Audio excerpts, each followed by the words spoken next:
Biblioteca de Bolso, uma conversa informal a três sobre a relação que estabelecemos com os livros. Uma ideia original de Inês Bernardo E José Mário Silva. Bem-vindos ao Biblioteca de Bolso, um podcast que gosta de averiguar as circunstâncias, motivos e consequências de algumas das leituras feitas pelos grandes leitores que convida. Esta semana recebemos Ana Pessoa. Nascida em 1982, é lisboeta, mas vive em Bruxelas, onde trabalha como tradutora. Além de contos, em várias coletâneas, publicou 2 livros juvenis, O Caderno Vermelho da Rapariga Karateca e Supergigante, ambos no catálogo da editora Planeta Tangerina. No seu blog, belgavista.blogspot.pt, assina como Pessoana e explica: sou pessoa e Ana, daí o Pessoana. Sou boa pessoa, Ana Banana, sou algo macaca e também cigana. Gosto de chocolate belga e de belas vistas, daí o Belga Vista. A vista é sempre curta, mas é bela até à vista. Nós não dizemos até à vista, mas olá Ana. Olá. Obrigada por teres aceitado o nosso convite. Vamos começar pelo romance adulto, como tu própria o definiste, que é o Rumo ao Farol da Virginia Woolf. Sim. Como é que tu chegaste a este Rumo ao Farol? Com que idade é que o leste? Conta-nos toda essa história à volta deste livro. Sim. Bem, antes de mais, deixa-me agradecer o convite. Estou super entusiasmada e um bocadinho nervosa de estar aqui. Nunca pensei participar num podcast, mas quando tomei conhecimento do vosso podcast, tive vontade de ser convidada. Ainda bem que vocês tomaram a iniciativa, porque senão eu teria tomado a iniciativa. Oferecias-te. Exato. Tenho aqui uma voluntária. Mas o Rumo ao Farol foi uma leitura muito marcante e por isso é que escolhi este livro. Mas não é uma leitura muito antiga. Todos estes livros são leituras mais ou menos recentes, até porque um dos critérios que eu estabeleci logo à partida era ter os livros em casa. E como vivo em Bruxelas, mas também acabo por passar cá há bastante tempo, portanto limitei-me àqueles livros que tinha lá, e foi um livro que entrou na minha vida há coisa de 3 ou 4 anos através de uma novela gráfica. Portanto, eu já tinha lido coisas da Virginia Woolf, o Orlando, a Mrs. Dalloway, mas quando aterrei em pequenas citações deste livro, numa novela gráfica que é da Alison Bechdel, Are You My Mother? Sim.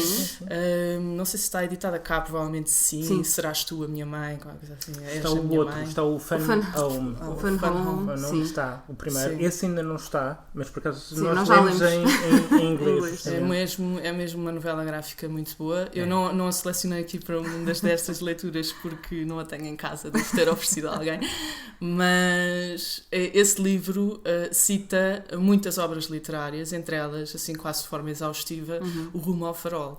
E eu decidi que tinha que conhecer mesmo essa obra porque tinha pequenas citações, frases que iam mesmo assim ao pormenor das relações humanas, e eu achei que tenho que conhecer este livro e li-o, já até nem o trouxe porque nem o tenho assim fisicamente, está no Kindle.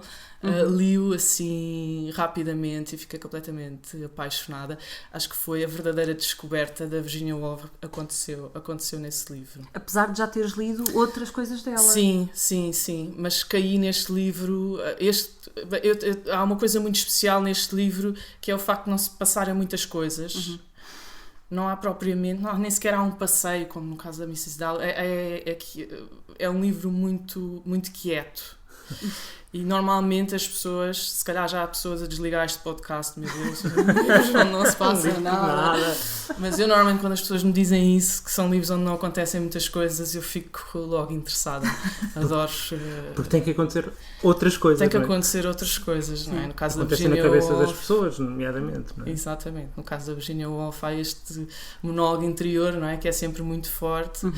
E no caso do Rumo ao Farol há quase assim uma comunicação através do monólogo interior, não é? Que ela entra dentro de uma personagem, nós estamos dentro da cabeça de uma mulher que está a observar o marido, está do outro lado da janela. Esse até é o nome desse capítulo, Janela.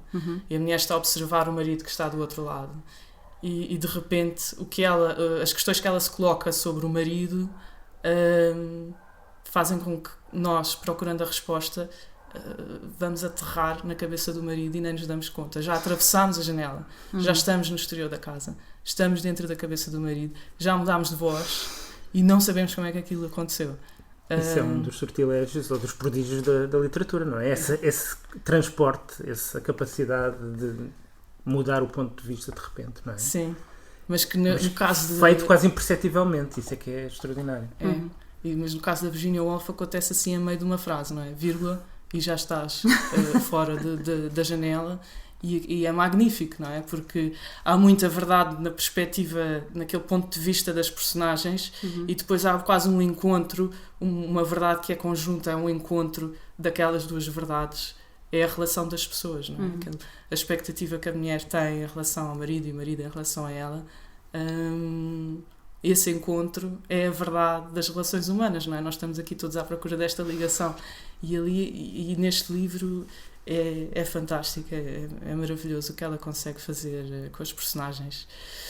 Partiste de uma novela gráfica para descobrir este livro. Voltaste depois à novela gráfica para reler essas passagens e se sim, viste-as de outra perspectiva?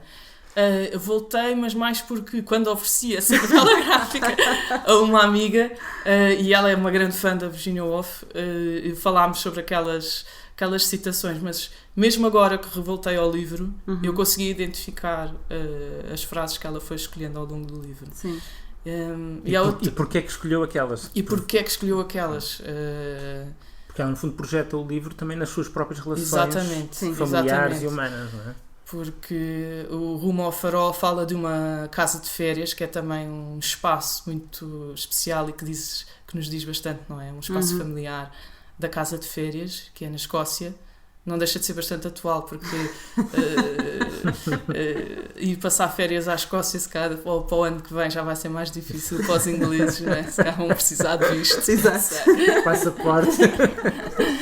Mas, portanto, estamos ali naquela paisagem muito dramática, que é a Isle of Skye, com uma Nas casa Hébridas, que tem vista para o farol, e há aquela expectativa infantil da criança que quer ir ao farol, e a mãe diz-lhe que sim, que eles vão ao farol no dia seguinte, mas ele tem que se levantar muito cedo para ir ao farol, e o pai diz, não vamos ao farol, está lá o tempo, e há logo aquela tensão familiar dentro de uma casa, e há um jantar também dentro da casa, não é? Com os amigos da família e a família, e portanto todas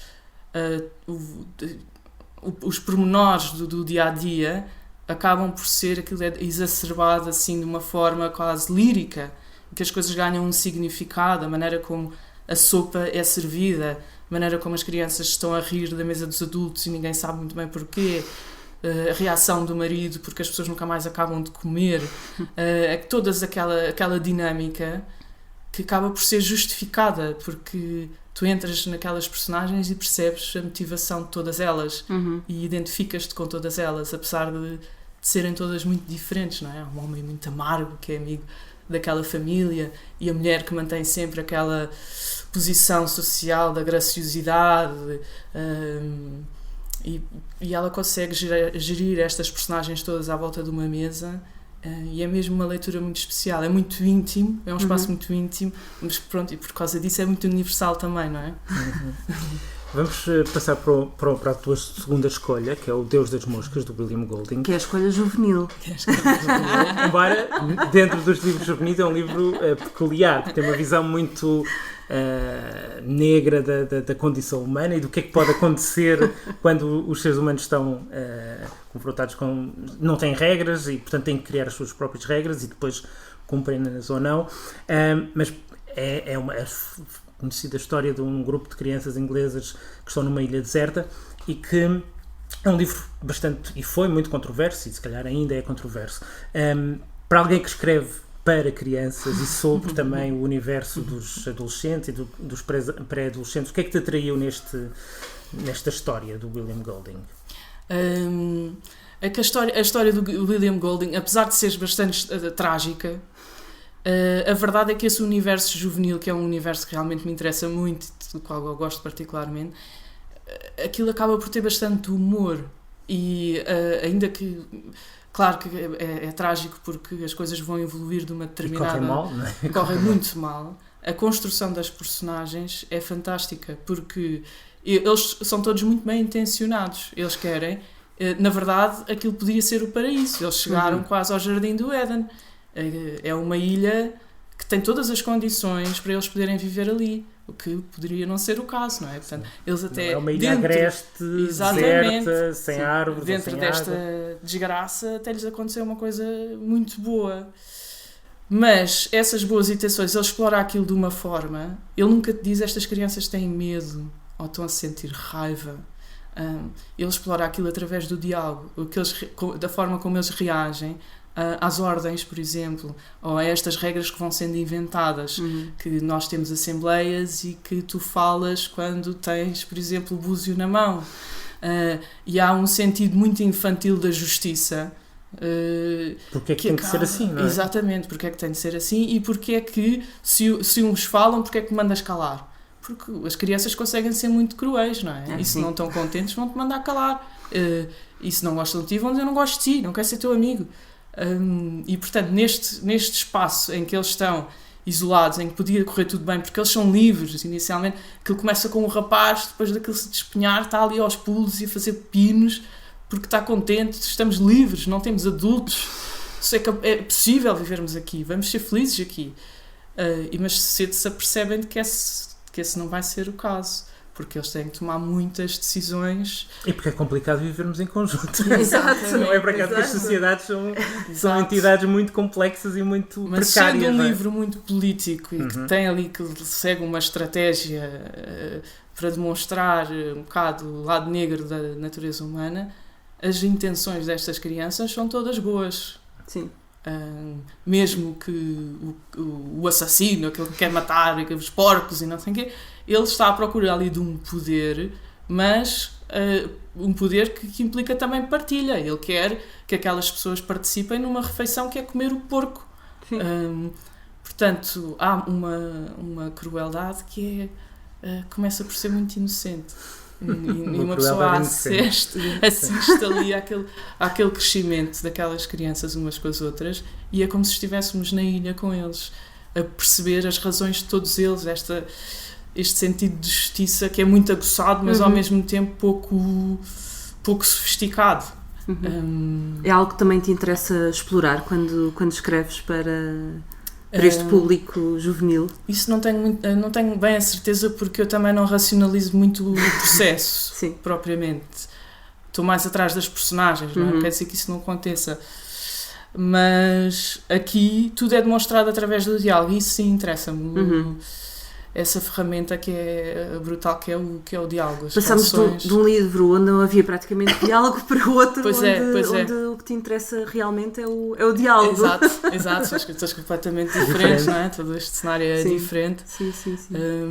Mas é um livro muito especial por pôr as crianças numa situação de guerra. Tu vais percebendo isso também através do diálogo, que houve um avião que foi atacado e que houve uma bomba atómica e que eles estão numa situação de guerra. Portanto, eles, quando chegam a esta ilha, estas crianças não têm uma atitude de desespero, o que é que nos vai acontecer, e quer a minha mãe, apesar disso começar a acontecer no início, eles estão interessados em saber quem é que está ali, e vamos ser todos amigos e vamos fazer com que isto resulte, e um dia alguém vai aparecer para nos salvar. Disseste que trouxeste livros que tens em casa e que isso significa também que são descobertas algo recentes. Esta também foi então uma descoberta recente. Bom, terá talvez uns 10 anos, mas sim, nesse sentido não foi um livro que eu tenha lido quando era jovem. Li outras coisas também igualmente pesadas, até porque este livro se insere um bocado naquela tradição do livro distópico, não é? Sim. 1984, por exemplo, esse tipo de leituras eu fiz, mas este não. Até estava um bocado perdido, nem nunca tinha ouvido falar dele aqui há 10 anos. Esta minha amiga ficou chocadíssima, como é que é possível tu nunca teres lido este livro, e foi ela que me o ofereceu. E pronto, e foi uma grande descoberta. Também segues os conselhos das amigas. Emprestas e dás livros aos amigos, mas também sim, as sugestões também segues. Mas não tenho algumas amizades em que esta partilha é muito intensa, mas eu acho que a maior parte dos meus amigos, e para quem escreve até é assim meio estranho, mas não são muito de partilhar livros.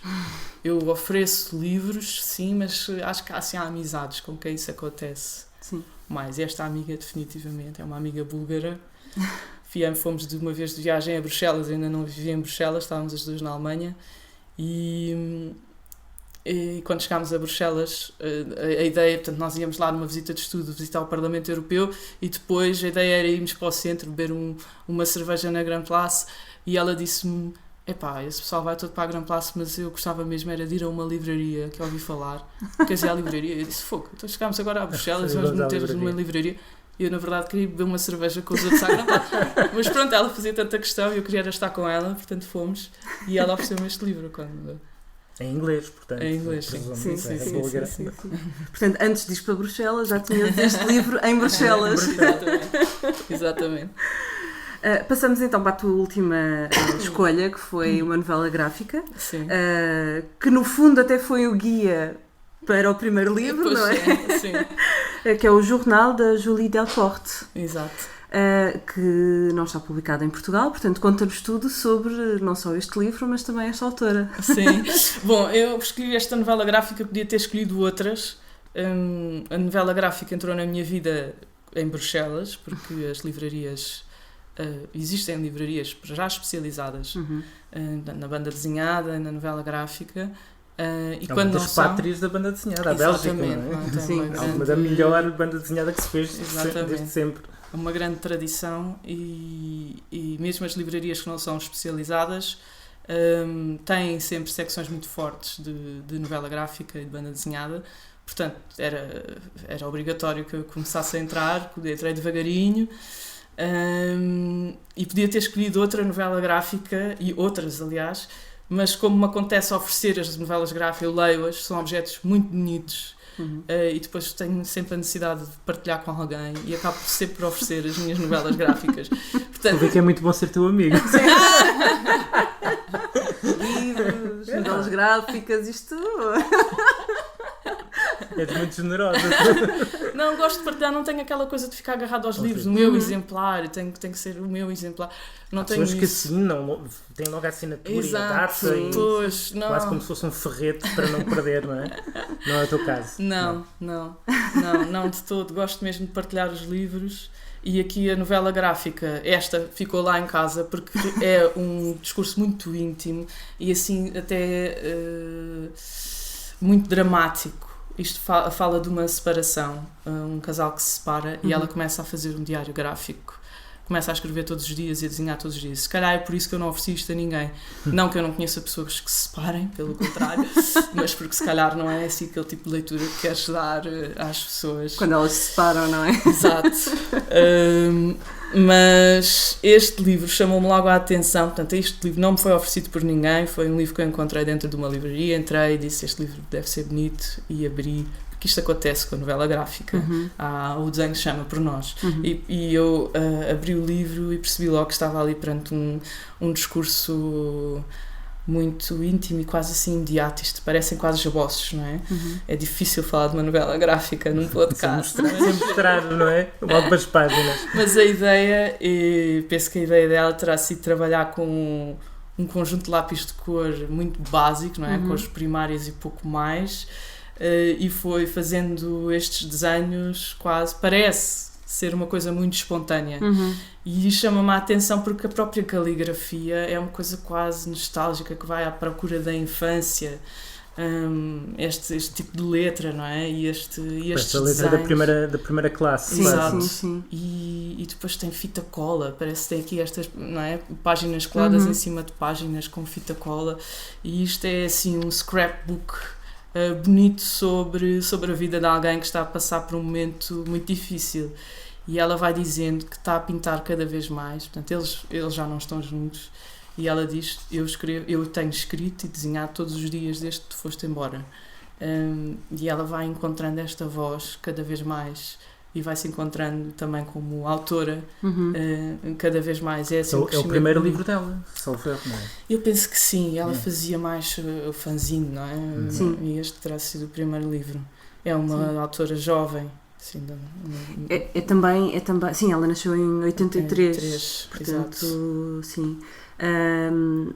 É também a afirmação de alguém enquanto voz autoral, porque há uma parte em que ela diz que já não lhe mostra, não é? Já não mostra a outra pessoa tudo aquilo que faz, portanto já não precisa sequer quase da aprovação para seguir em frente.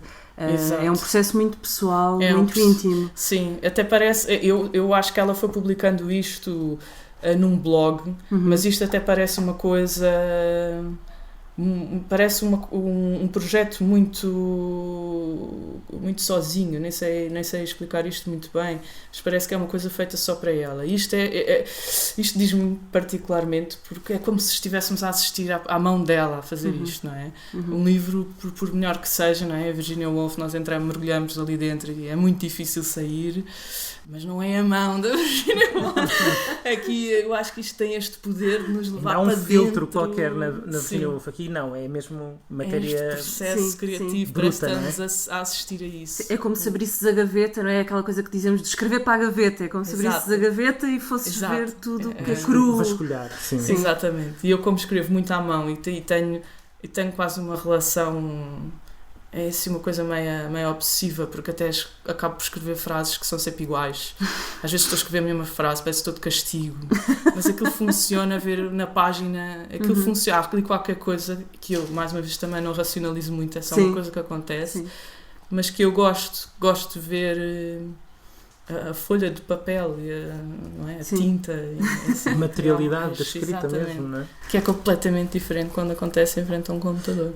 E há também nas novelas gráficas que têm aparecido muito nos últimos anos a questão da biografia, ou seja, muitas vezes mesmo aquela que tu citaste da Bechdel, parte da experiência, no caso dela também tem a ver com a sua escolha, a sua orientação sexual, ou afirmar-se como lésbica, e as dificuldades que isso trouxe no relacionamento também com o pai, que depois ela descobre no primeiro livro que era secretamente homossexual, mas a questão de partir da realidade biográfica e transpô-la para um meio e para uma narrativa gráfica, não é? E isso é uma tendência das novelas gráficas, se calhar até mais do que da ficção narrativa tradicional. Isso interessa-te esse lado de exposição ou de trabalhar o material biográfico?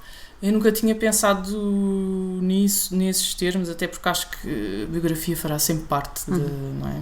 Nós estamos aqui a viver, temos as nossas experiências e artisticamente, claro, temos que partir delas.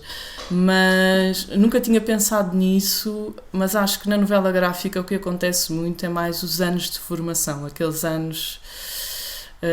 não necessariamente a adolescência, mas... Sim, alguma adolescência e aquele princípio de vida adulta que é muito comum na novela gráfica, talvez menos, não sei se é menos comum na ficção, mas definitivamente a novela gráfica está muito ligada a esses anos, os anos de te encontrares a ti próprio, de te definires, de encontrares o teu papel, quem és tu, quem são os outros, a tua relação com os outros. Até o Estrangeiro, não é, do Albert Camus, é um livro que já foi várias vezes adaptado à novela gráfica. Eu tenho essa ideia também, porque também tem a ver um bocado com aquela afirmação meio absurda, mas do indivíduo, não é? Exatamente. Mas quer dizer, este Rumo ao Farol também trabalha os aspectos biográficos dos pais da Virginia Woolf, portanto, exatamente. No fundo fizeste um full circle, não é? Um círculo entre... Começámos com uma narrativa que explora isso, para acabarmos numa novela gráfica que também explora este lado mais pessoal e biográfico do autor. Sim, mas no caso da Virginia Woolf acho que é mais, tu assistes já a passagem de tempo, até porque a voz principal é uma voz mais antiga, é uma mulher com muitos filhos, já na meia-idade, e há aquela passagem de tempo, não falámos disso, mas o livro passa de uma casa cheia para uma casa completamente vazia, para uma casa abandonada. Sim. E tem mais a ver com essa passagem de tempo, a tragédia de repente os objetos estarem sozinhos dentro de uma casa. E pelo meio houve uma guerra mundial, não é? Que também causou... E depois aquela luz intermitente do farol entrar dentro daquela casa. Assim, Tu ainda estás under the spell, não é? Mas é que é estás difícil. fascinada com o livro. Sim. Há livros assim, não é? Que nos deixam num estado que pode durar anos de fascínio, não é? Mas também porque podem levar a esses espaços e tu ficas nesses espaços, nessa casa, ou no caso aqui. Ainda farol. voltas a essa casa da Virginia.